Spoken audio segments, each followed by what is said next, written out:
ഇപ്പോൾ തൃശ്ശൂർ ഇലക്ഷനിൽ തന്നെ പാർലമെൻറ്റ് ഇലക്ഷനെ സംബന്ധിച്ച് തന്നെ ബഹുമാനപ്പെട്ട ഹൈക്കോടതിയിൽ ഇലക്ഷൻ കേസ് നിലനിൽക്കുന്നുണ്ട്. അതടക്കമുള്ള കാര്യങ്ങളിൽ പല സംശയങ്ങളും തൃശ്ശൂർ പാർലമെൻറ്റ് ഇലക്ഷൻ സംബന്ധിച്ച് പല സംശയങ്ങളും ഉയർന്നു വന്നിരുന്നു. വോട്ടർമാരെ ചേർക്കുന്നതുമായി ബന്ധപ്പെട്ടുകൊണ്ട് രാഹുൽ ഗാന്ധി പറഞ്ഞ പല സംഭവങ്ങളും തൃശ്ശൂർ പാർലമെൻറ്റ് ഇലക്ഷനിൽ നടന്നിട്ടുള്ള കാര്യങ്ങളാണ്.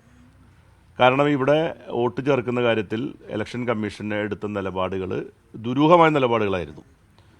അതിലേറ്റവും പ്രധാനപ്പെട്ട കാര്യം ഇലക്ഷൻ ഒരു പുതിയതായി വോട്ട് ചേർക്കുന്നതിന് വേണ്ടി ഹാജരാക്കേണ്ട 5 പ്രധാനപ്പെട്ട ഡോക്യുമെൻറ്റുകളിൽ ഇലക്ഷൻ കമ്മീഷൻ അവസാനം ഉൾപ്പെടുത്തിയ ഒരു ഡോക്യുമെൻ്റ് എന്ന് പറയുന്നത് ഏതെങ്കിലും വിലാസത്തിൽ വോട്ട് ചേർക്കാൻ ഉദ്ദേശിക്കുന്നുണ്ടെങ്കിൽ ആ വ്യക്തിക്ക് ആ വിലാസത്തിൽ വന്നിരിക്കുന്ന ഒരു പോസ്റ്റൽ ഒരു കാർഡോ അല്ലെങ്കിൽ ഏതെങ്കിലും തരത്തിലുള്ള വസ്തുക്കളോ ഒരു പോസ്റ്റൽ ഡിപ്പാർട്ട്മെൻറ്റ് വഴി വന്ന ഒരു രേഖ ഹാജരാക്കിയാൽ പോലും അദ്ദേഹത്തിൻ്റെ വോട്ട് ചേർക്കാൻ കഴിയുന്ന തരത്തിൽ വളരെ ലഘൂകരിച്ച വോട്ടർമാരെ ചേർക്കുന്ന സംവിധാനം കഴിഞ്ഞ ലോക്സഭാ ഇലക്ഷനിലുണ്ടായി. എന്നാൽ ഇപ്പോൾ നമുക്കറിയാം തദ്ദേശ സ്ഥാപന ഇലക്ഷൻ നടക്കുമ്പോൾ നിരവധി ഡോക്യുമെൻറ്റുകൾ ഹാജരാക്കിയാൽ മാത്രമേ നമുക്ക് ഹിയറിംഗ് വരെ നടത്തിയിട്ടാണ് തദ്ദേശ ഇലക്ഷനിൽ വോട്ടുകൾ ചേർക്കുന്നത്. അങ്ങനെ ഉണ്ടായിരുന്നില്ല. ഈ ഡോക്യുമെൻ്റ് ഹാജരാക്കി കഴിഞ്ഞാൽ വോട്ട് ചേർക്കുന്ന നിലയിലേക്ക് വന്നിരുന്നു. പലതരത്തിലും പുറത്തു നിന്ന് തന്നെ ധാരാളം ആളുകൾ ഇവിടെ വോട്ട് ചേർത്തി എന്നുള്ള പരാതികൾ ഞങ്ങൾ തന്നെ അന്ന് ബഹുമാനപ്പെട്ട ഇലക്ഷൻ കമ്മീഷന് കൊടുക്കുകയുണ്ടായി. എന്ന് മാത്രമല്ല, അന്ന് വോട്ട് ചേർക്കപ്പെട്ട ആളുകളെ വോട്ട് തടയുന്ന സന്ദർഭത്തിൽ അന്ന് കലക്ടർ നൽകിയ ഒരു മറുപടി, വോട്ടേഴ്സ് ലിസ്റ്റിൽ പേരുണ്ടെങ്കിൽ ആ ആൾക്ക് വോട്ട് ചെയ്യാൻ അധികാരമുണ്ട്, ആ ഒറ്റ കാര്യം മാത്രമേ ഉള്ളൂ, അയാൾ തന്നെയാണോ അതെന്ന് തെളിയിക്കേണ്ട ഉത്തരവാദിത്തം മാത്രമേ ഉള്ളൂ എന്നാണ് അന്ന് കലക്ടർ സൂചിപ്പിച്ച ഒരു കാര്യം.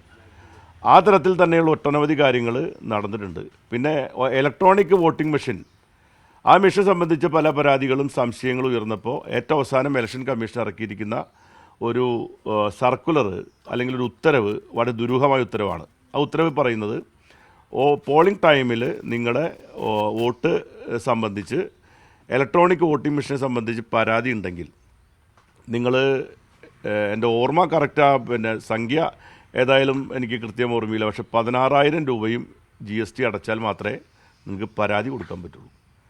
അങ്ങനെ ഒരു വോട്ടിംഗ് മെഷീനെ സംബന്ധിച്ച് സാധാരണ നിലയിൽ ഒരു പരാതി ഉണ്ടായാൽ പോലും പെട്ടെന്ന് പണം കെട്ടിവെച്ച് പരാതി കൊടുക്കാൻ പറ്റാത്ത വിധത്തിൽ അത്തരം പരാതികൾ ഒഴിവാക്കാനുള്ള ശ്രമങ്ങൾ നടന്നു. ഈ അടുത്ത കാലത്ത് ഇപ്പോൾ തൃശ്ശൂർ ഇലക്ഷനുമായി ബന്ധപ്പെട്ടുകൊണ്ട് ഹൈക്കോടതിയിലുള്ള കേസ് നടന്നുകൊണ്ടിരിക്കുന്നതിനിടയിൽ ഇലക്ഷൻ കമ്മീഷൻ കോടതിയോട് ആവശ്യപ്പെട്ടൊരു കാര്യം, തൃശ്ശൂർ പാർലമെൻറ്റ് ഇലക്ഷനുമായി ബന്ധപ്പെട്ടുള്ള ഇലക്ഷൻ കേസ് നിലനിൽക്കുന്ന സാഹചര്യത്തിൽ ഇലക്ഷൻ കമ്മീഷൻ്റെ അല്ലെങ്കിൽ ആ മണ്ഡലത്തിലെ ബാലറ്റ് ബോക്സ്, അതായത് ഇപ്പോൾ ഈ ഇലക്ട്രോണിക് വോട്ടിംഗ് മെഷീനെല്ലാം സ്വാഭാവികമായിട്ടും ഒരു കേസ് ഉണ്ടെങ്കിൽ അത് കോടതിയുടെ കസ്റ്റഡിയിലായിരിക്കും. സാധാരണ നിലയിൽ കോടതിയിലെ കസ്റ്റഡിയിലായിരിക്കുന്ന ഡോക്യുമെൻറ്റിൻ്റെ ഭാഗമാണ് വോട്ടിംഗ് മെഷീനും. പെട്ടെന്ന് നാടകീയമായി ഇപ്പോൾ കോടതിക്ക് മുമ്പാകെ ഇലക്ഷൻ കമ്മീഷൻ ആവശ്യപ്പെട്ടിരിക്കുന്നത്, മറ്റ് പല സ്റ്റേറ്റുകളിലും ഇലക്ഷൻ നടക്കുന്ന സാഹചര്യത്തിൽ ഈ വോട്ടിംഗ് മെഷീൻ ഞങ്ങൾക്ക് ആവശ്യമായി വന്നതുകൊണ്ട് നിങ്ങളുടെ കസ്റ്റഡിയിലുള്ള വോട്ടിംഗ് മെഷീനുകളെല്ലാം ഉടനെ റിലീസ് ചെയ്ത് തരണമെന്ന് കോടതിയോട് ആവശ്യപ്പെട്ടിരിക്കുകയാണ്. അത് ദുരൂഹമായൊരു ആവശ്യമാണ്. കാരണം കോടിക്കണക്കിന് വോട്ടിംഗ് മെഷീനുള്ള ഒരു ഏജൻസിക്ക് തൃശ്ശൂർ ലോക്സഭാ മണ്ഡലത്തിലെ വോട്ടിംഗ് മെഷീൻ പെട്ടെന്ന് തന്നെ വേണമെന്ന് ആവശ്യപ്പെടുന്നത് എന്തുകൊണ്ടാണെന്നുള്ളത് സംശയം ജനിപ്പിക്കുന്ന കാര്യമാണ്. അങ്ങനെ നിരവധി സംശയങ്ങൾ വോട്ടിംഗ് മെഷീനെ സംബന്ധിച്ചും കൂടി വന്നിരിക്കുന്ന സാഹചര്യത്തിൽ സത്യത്തിൽ ഇന്ത്യയിൽ നടന്നുകൊണ്ടിരിക്കുന്ന ഈ കഴിഞ്ഞ കുറേ കാലങ്ങളായി നടന്നുകൊണ്ടിരിക്കുന്ന തെരഞ്ഞെടുപ്പിൽ ഉപയോഗിക്കുന്ന ഇലക്ട്രോണിക് വോട്ടിംഗ് മെഷീൻ സമ്പ്രദായം അടിയന്തരമായി അവസാനിപ്പിച്ച് പേപ്പർ ബാലറ്റിലേക്ക് ഈ പഴയതുപോലെയുള്ള തെരഞ്ഞെടുപ്പ് തിരിച്ചു കൊണ്ടുപോകാൻ ആവശ്യമായ നടപടി സ്വീകരിക്കണമെന്ന് ഇന്ത്യയിലെ എല്ലാ കമ്മ്യൂണിസ്റ്റ് പാർട്ടികളും അതുപോലെ ഇടതുപക്ഷ പാർട്ടികളും കോൺഗ്രസ് അടക്കം ആവശ്യപ്പെട്ടുകൊണ്ടിരിക്കുകയാണ്. എനിക്കും എൻ്റെ വ്യക്തിപരമായ അഭിപ്രായം, ഈ ഒരു അനുഭവത്തിനും കൂടി പശ്ചാത്തലത്തിൽ എനിക്ക് തോന്നിയിട്ടുള്ളൊരു കാര്യം, ഈ ഇലക്ട്രോണിക് വോട്ടിംഗ് മെഷീൻ ഒഴിവാക്കി പേപ്പർ ബാലറ്റിലേക്ക് ഇന്ത്യൻ തെരഞ്ഞെടുപ്പ് സംവിധാനം തിരിച്ചു പോകേണ്ട സമയം അതിക്രമിച്ചിരിക്കുകയാണ്. രാഹുൽ ഗാന്ധിയുടെ ഈ വെളിപ്പെടുത്തൽ ഉണ്ടാക്കിയിരിക്കുന്ന ഒരു പ്രധാനപ്പെട്ട ഒരു കാര്യം, ഇലക്ഷൻ കമ്മീഷനോടുള്ള വിശ്വാസ്യത ജനങ്ങൾക്ക് നഷ്ടപ്പെടാൻ ഇടയാക്കിയിരിക്കുന്നു എന്നുള്ളതാണ്.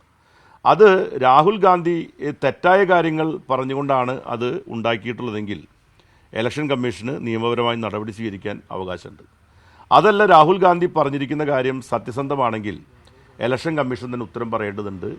അതിൽ ഗുരുതരമായൊരു വിഷയമായതുകൊണ്ട് സുപ്രീം കോടതി അടക്കം ഇതിനകത്ത് സ്വമേധയെ ഇടപെടേണ്ട ഒരു സാഹചര്യമാണ് രാഹുൽ ഗാന്ധിയുടെ വെളിപ്പെടുത്തലോടുകൂടി ഉണ്ടായിരിക്കുന്നത്.